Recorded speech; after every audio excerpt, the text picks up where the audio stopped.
Okay, so I had the real estate sector, and in my first slide here, you can see I have two graphs. One of them is my starting allocations, and the second is my ending allocations.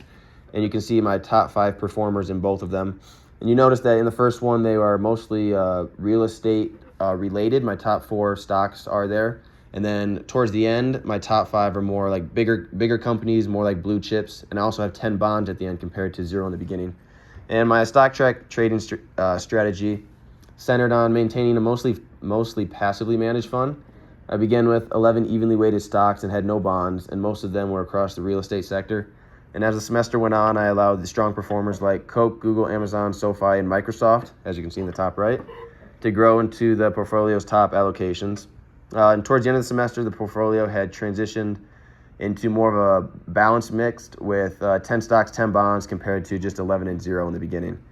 And they were mostly blue chips towards the end.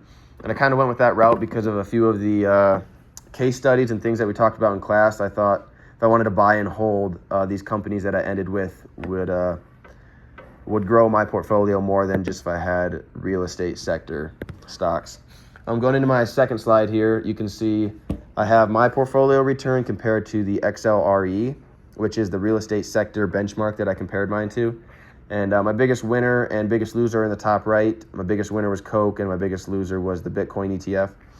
What worked well for me was diversifying early across 11 equally weighted stocks, and it kind of gave me a solid base to go off of. And then I let my stronger performers that I transitioned in towards the end, like my blue chips, I kind of let them naturally grow, and they became my top allocations at the end of the semester.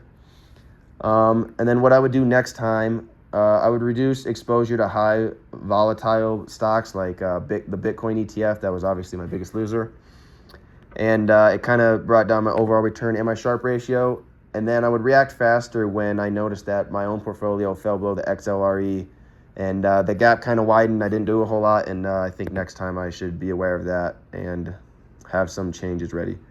So, yeah, there's the real estate sector.